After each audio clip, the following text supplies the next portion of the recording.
열왕기상 17장 17절에서 24절까지 말씀을 교독합니다. 이일 후에 그 집 주인 되는 여인의 아들이 병들어 증세가 심히 위중하다가 숨이 끊어진지라. 여인이 엘리야에게 이르되 하나님의 사람이여 당신이 나와 더불어 무슨 상관이 있기로 내 죄를 생각나게 하고 또 내 아들을 죽게 하려고 내게 오셨나이까. 엘리야가 그에게 그의 아들을 달라 하여 그를 그 여인의 품에서 받아 안고 자기가 거처하는 다락에 올라가서 자기 침상에 누이고 여호와께 부르짖어 이르되 내 하나님 여호와여 주께서 또 내가 우거하는 집 과부에게 재앙을 내리사 그 아들이 죽게 하셨나이까 하고 그 아이 위에 몸을 3번 펴서 엎드리고 여호와께 부르짖어 이르되 내 하나님 여호와여 원하건대 이 아이의 혼으로 그의 몸에 돌아오게 하옵소서 하니 여호와께서 엘리야의 소리를 들으심으로 그 아이의 혼이 몸으로 돌아오고 살아난지라. 엘리야가 그 아이를 안고 다락에서 방으로 내려가서 그의 어머니에게 주며 이르되 보라 내 아들이 살아나느니라.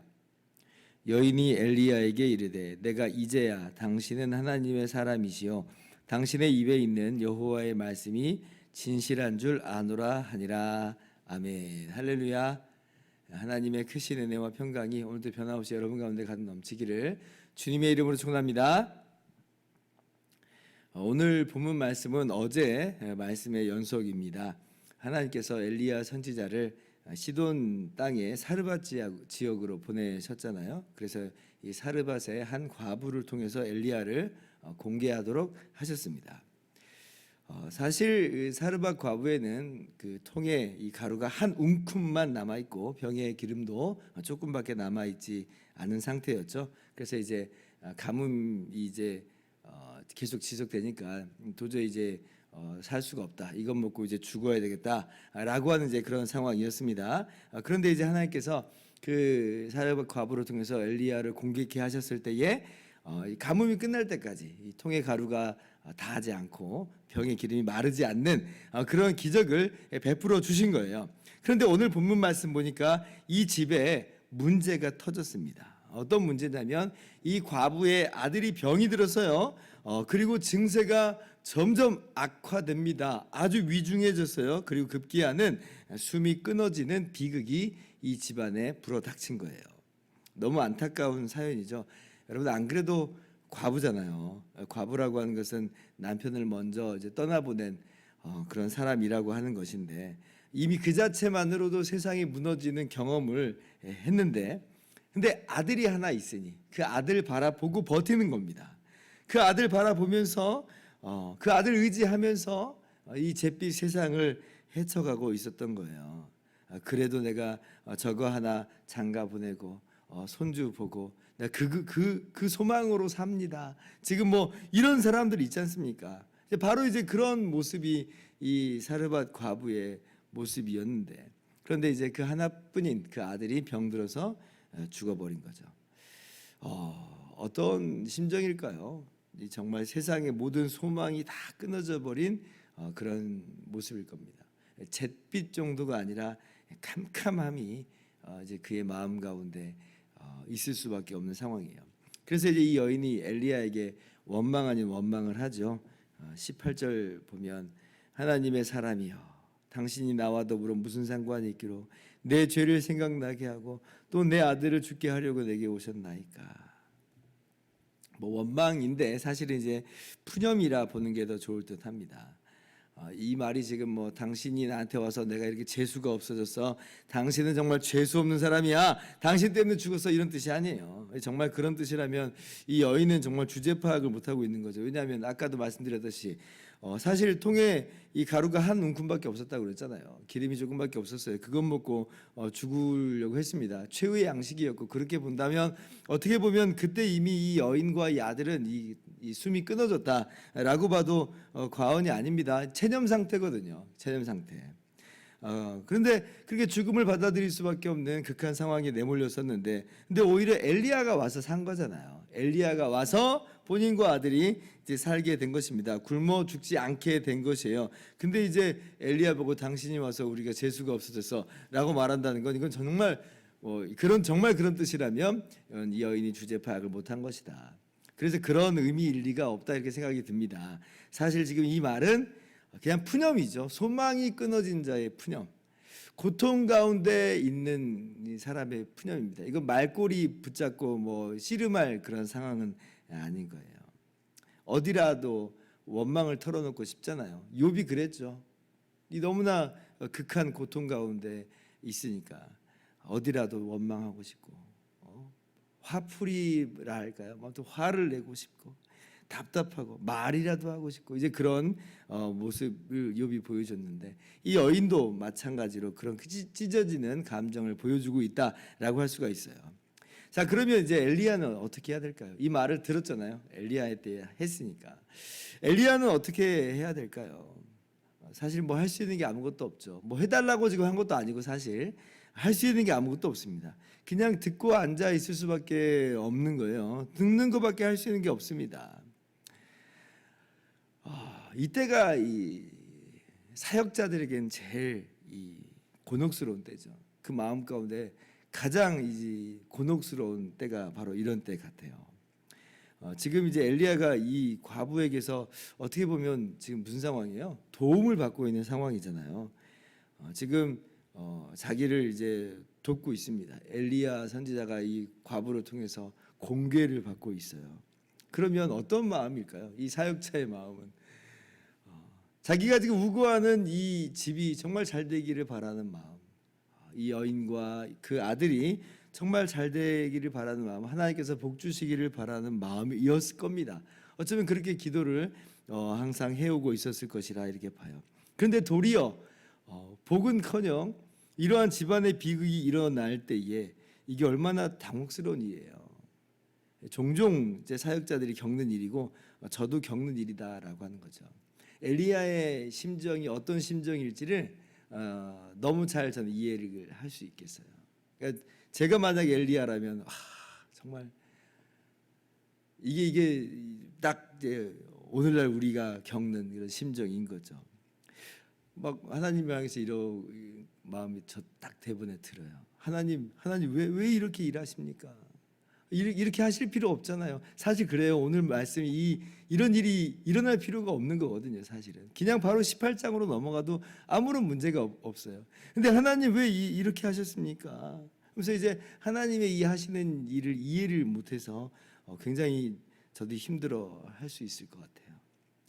그리고 이제 실제 저도 이렇게 엘리야처럼 그렇게 기도한 적도 있죠. 도움을 받고 있는 그 상황 속에서 주님 정말 이분을 복 주시옵소서. 근데 어려움 가운데 그분이 처했어요. 그럼 너무 마음이 답답하고 어려워요. 근데 그래도 이제 하나님께 그런 마음으로 하나님 도와주십시오. 제발 책임져 주십시오. 라고 이제 그렇게 기도를 한 적이 있습니다. 근데 이제 정말 너무나 무기력함을 느끼잖아요. 이때 이 사역자는 아무것도 할 수 있는 게 없으니까 너무 무기력함을 느낄 수밖에 없는 상황입니다. 엘리야도 이제 그런 일종의 부담감, 책임감을 느꼈어요. 그래서 엘리야가 이제 행동을 하죠. 이제 19절 이하를 보니까 이 죽은 아이를 달라 하고 다락에 자기가 우거하는 방에 놓고 기도를 합니다. 하나님께 살려달라고 기도하는 거죠. 21절 같이 읽어볼까요? 시작. 그 아이 위에 몸을 3번 펴고 엎드리고 여호와께 부르짖어 이르되 내 하나님 여호와여 원하건대 이 아이의 혼으로 그의 몸에 돌아오게 하옵소서. 정말 간절히 하나님께 기도를 합니다. 근데 정말 놀라운 게 뭐냐면 하나님께서 응답하세요. 이 엘리야의 기도에 응답하셔서 이 죽은 아들을 살아나게 하시는, 살리시는 놀라운 기적을 엘리야에게 그리고 그 과부에게 허락을 하여 주시는 거예요. 이게 이제 죽은 사람이 다시 살아난 역사상 이 최초의 기적 사건입니다. 이 장면 볼 때 저는 정말 너무 부러워요. 너무 부러워요. 저의 삶 속에서 또 저의 이 사역 속에서도 그런 일들이 항상 있기를 정말 다시 한번 기대하고 또 소망하게 됩니다. 저도 분명히 우리 주님을 믿고 또 의지하면서 또 그렇게 주님을 믿고 의지한 사람, 주님께서 부끄럽게 하지 않게 하실 것을 저는 분명히 믿어요. 그래서 이제 오늘도 기도하는 거죠. 너무 무기력하지만 정말 내가 할 수 있는 건 아무것도 없지만 그러나 하나님은 선하시고 좋으신 분이시니 하나님 책임져 주시옵소서. 다시 한번 기도할 힘을 얻고요. 그리고 기도할 때 정말 그렇게 역사하시는 주님을 오늘 또 기대합니다. 그런 놀라운 역사가 저의 삶 속에서 또 여러분의 삶 속에서 일어날 수 있기를 바랍니다. 자, 그런데 오늘 말씀이 그렇게 이제 사역자들이 이제 믿음으로 기도하라. 이제 그러면 하나님께서 책임져 주실 것이다라고 하는 교훈을 분명히 담아내고 있습니다만은, 그런데 이 기적 사건이 그 가지고 있는 교훈은 그것만이 아닙니다. 사실은 더 본질적인 의미에서의 교훈이 있어요. 그게 뭐냐라고 할 때, 여러분 지금 이곳이 어디예요? 이스라엘이에요, 아니에요? 아니잖아. 이방 땅입니다. 그것도 시돈 땅이에요.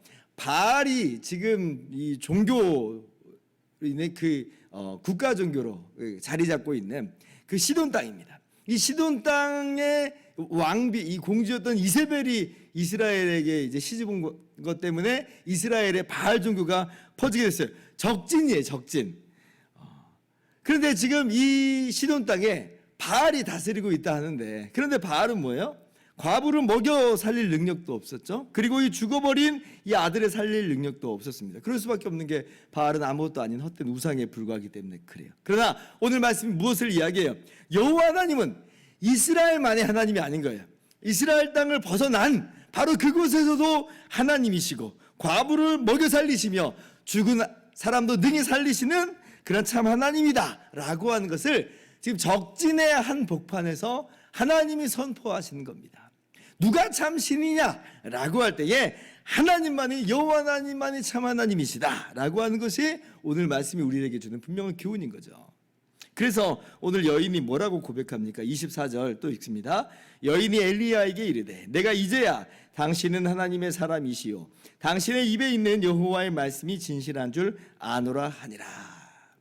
지금 이제 이미 이 가루가 떨어지지 않는 기적을 체험하고 있는데도, 근데 그걸로는 이제 뭐 긴가민가 했었을 것인데, 근데 이제 자기 아들이 살아나는 이 기적을 보면서 터져 나오는 고백이 뭐냐면 당신은 정말 하나님의 사람이다. 이 말은 무슨 말이에요? 당신이 섬기는 하나님은 진짜 참 하나님이다라고 하는 그 고백이 이 여인에게서 터져 나오고 있어요.